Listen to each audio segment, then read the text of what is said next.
नमस्कार और स्वागत है। आज हम बात करेंगे एक ऐसे कमाल के आइडिया की जो नेपोलियन हिल के सिद्धांतों से निकला है। ये वही सिद्धांत हैं जो उन्होंने दुनिया के सबसे कामयाब लोगों से सीखे थे। चलिए सीधे मुद्दे पर आते हैं। एक बड़ा सवाल है, क्या सिर्फ 90 दिनों के लिए दुनिया से कटकर फोकस के साथ किसी की भी जिंदगी पूरी तरह से बदली जा सकती है? सुनने में ये बहुत बड़ा दावा लगता है ना? लेकिन इसके पीछे एक बहुत पावरफुल सच छिपा है। देखिए, अकेले में फोकस करने का ये जो आइडिया है वो हमारी आज की दुनिया से एकदम उल्टा है। जरा सोचिए, लगातार बजता फोन, पार्टियों के बुलावे, फैमिली फंक्शन और सोशल मीडिया का वो कभी ना खत्म होने वाला स्क्रॉल, ये सारी चीजें हमारे अटेंशन के लिए 24 घंटे लड़ रही हैं। और पता है, इसी लगातार शोर की वजह से आज एक क्राइसिस ऑफ कंफ्यूजन यानी भ्रम का संकट पैदा हो गया है। जब हर तरफ से उल्टी सीधी सलाह और दबाव आ रहा हो तो उस एक चीज पर ध्यान लगाना लगभग नामुमकिन हो जाता है जो सच में मायने रखती है। जरा यहाँ देखिए, आज के नौजवानों पर हर तरफ से कैसा दबाव है। घर वाले कहते हैं बेटा सरकारी नौकरी कर लो, लाइफ सेट हो जाएगी। दोस्त कहते हैं यार स्टार्टअप करते हैं, अपना कुछ बड़ा करते हैं। सोशल मीडिया पे देखो तो लगता है सब रातों रात कामयाब हो रहे हैं। और समाज तो हमेशा शर्मा जी के बेटे से तुलना करता ही रहता है। ऐसे में कोई भी अपने रास्ते से भटक सकता है। तो इस कंफ्यूजन का इलाज क्या है? कमाल की बात यह है कि इतिहास की कुछ सबसे महान लोगों ने एक ऐसा सल्यूशन दिया जो सुनने में बड़ा उल्टा लगता है। दुनिया से जानबूझकर पीछे हटना ताकि एक नेक्स्ट लेवल का फोकस हासिल किया जा सके। एक बहुत पावरफुल कहानी है जो इस बात को एकदम साफ कर देती है। जब नेपोलियन हिल ने एंड्रू कार्नेगी से कामयाबी का सीक्रेट पूछा तो कार्नेगी ने उन्हें इसे स्टडी करने के लिए 20 साल लगाने का चैलेंज दिया।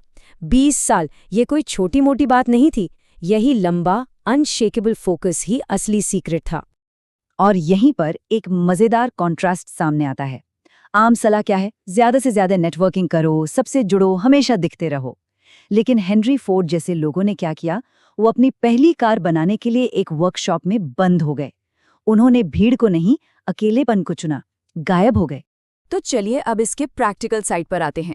अगर कोई ये फैसला करता है कि उसे 90 दिन के लिए गायब होना है, तो सवाल ये है कि उस दौरान करना क्या है। ये सिर्फ दुनिया से कटना नहीं है, बल्कि ये एक बहुत डीप प्रोसेस है। तो ये जो 90 दिन का ट्रांसफॉर्मेशन है, ये इन 5 मेन प्रैक्टिसेस पे टिका है। हर कदम बहुत सोच समझकर बनाया गया है ताकि कोई कंफ्यूजन से निकलकर क्लैरिटी की तरफ बढ़ सके। सबसे पहला कदम है डेफिनेट चीफ एम सेट करना। ये कोई हवाई बात नहीं है, जैसे कि मुझे अमीर बनना है। नहीं, ये एक एकदम स्पेसिफिक गोल है। जैसे मैं अगले 2 सालों में एक ई-कॉमर्स बिजनेस शुरू करके 1 करोड़ रुपए कमाऊंगा। और सबसे जरूरी बात, ये समझना कि इस गोल को पाने के लिए बदले में क्या देना होगा, क्या सैक्रिफाइस करना होगा। स्पेशलाइज्ड नॉलेज का मतलब समझने के लिए जॉन डी रॉकफेलर से बेस्ट एग्जाम्पल हो ही नहीं सकता। वो दुनिया के पहले अरबपति बने। क्यों? क्योंकि उन्होंने अपना पूरा ध्यान सिर्फ एक इंडस्ट्री पर लगाया, तेल। वो तेल के चलते फिरते एनसाइक्लोपीडिया बन गए थे और इसी एक चीज के ज्ञान ने उन्हें टॉप पर पहुंचा दिया। अब आते हैं 5 इंच के नियम पर। ये एक मेटाफर है मेंटल डिसिप्लिन के लिए।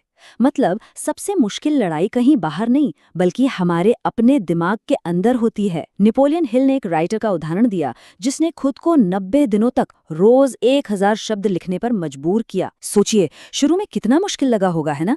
लेकिन आखिर में क्या हुआ? पूरी किताब तैयार हो गई। इसी को कहते हैं डिसिप्लिन। चौथी प्रैक्टिस है मास्टरमाइंड विद सेल्फ। ये बेसिकली रोज रात को खुद से बात करना है, खुद का हिसाब किताब करना है। एंड्रू कार्नेगी का एक सोचने का घंटा होता था जहां उनके बेहतरीन आइडियाज आते थे। हर रात सोने से पहले खुद से ये सवाल पूछना, ये डेली चेक इन किसी को भी ट्रैक पर रख सकता है। अब जरा इस मैथ को देखिए, ये चौंकाने वाला है। अगर कोई सिर्फ मनोरंजन, सोशल मीडिया और बेकार की गॉसिप जैसी गैर जरूरी चीजों को अपनी जिंदगी से निकाल दे तो 90 दिनों में हंड्रेड्स ऑफ आवर्स, सैकड़ों घंटे वापस मिल सकते हैं। ये वो घंटे हैं जो प्रोडक्टिव कामों में लगाए जा सकते हैं। चलिए अब सबसे एक्साइटिंग पार्ट पर आते हैं। तो आखिर में होता क्या है? ये 90 दिन की चैलेंज पूरा करने के बाद कोई इंसान अंदर से और बाहर से कैसे बदल जाता है? जो बदलाव आता है वो जमीन आसमान का होता है। एक कंफ्यूज्ड जनरलिस्ट से एक फोकस्ड स्पेशलिस्ट बनने तक का सफर। जो इंसान पहले आसानी से डिस्ट्रैक्ट हो जाता था वो अब हाईली डिसिप्लिन बन जाता है। ये सिर्फ आदतों का बदलाव नहीं है, ये एक कंप्लीट माइंडसेट शिफ्ट है। तो सबसे जरूरी बात, इस प्रोसेस का असली रिवॉर्ड पैसा या फेम नहीं है। असली इनाम है ये 3 चीजें। स्पेशलाइज्ड नॉलेज जो किसी को वैल्यूएबल बनाता है, सेल्फ डिसिप्लिन जो मन पर काबू देता है, और अनशेकेबल कॉन्फिडेंस, ये भरोसा कि मुश्किल से मुश्किल लक्ष्य भी हासिल किया जा सकता है। ये 3 ऐसी एसेट्स हैं जो कोई छीन नहीं सकता। ठीक है, 90 दिन पूरे हो गए, ट्रांसफॉर्मेशन हो गया, लेकिन अब आगे क्या? यहीं से एक बहुत ज़रूरी फेज शुरू होता है। जो मोमेंटम बना है उसे बनाए कैसे रखा जाए। और यहीं पर ज्यादातर लोग गलती कर बैठते हैं। वो सक्सेस पाने के बाद वापस अपनी पुरानी आदतों में चले जाते हैं। असली चैलेंज लॉन्ग टर्म कंसिस्टेंसी है। सक्सेस पाना एक बात है, पर उसे टिकाए रखना वो बिल्कुल अलग गेम है। तो ये जो 90 दिन की जर्नी है, इसे ऐसे समझ सकते हैं। पहले 30 दिन संघर्ष के होते हैं, जब मन 1000 बहाने बनाता है। अगले 30 दिन में ये रूटीन बनने लगता है और रिजल्ट्स दिखने शुरू हो जाते हैं, और आखिरी 30 दिन तक ये डिसिप्लिन ऑटोमेटिक हो जाता है। लेकिन कहानी 90 दिन पर खत्म नहीं होती। असली काम इस नींव पर आगे भी बनाते रहने का है। तो इस पूरी बातचीत के बाद सवाल यही बचता है, ये सिर्फ एक आइडिया नहीं है, ये एक चैलेंज है। अगर किसी के 90 दिन आज से शुरू हों, तो इसके अंत में क्या बनाया जा सकता है? इसका जवाब हर किसी के लिए अलग होगा।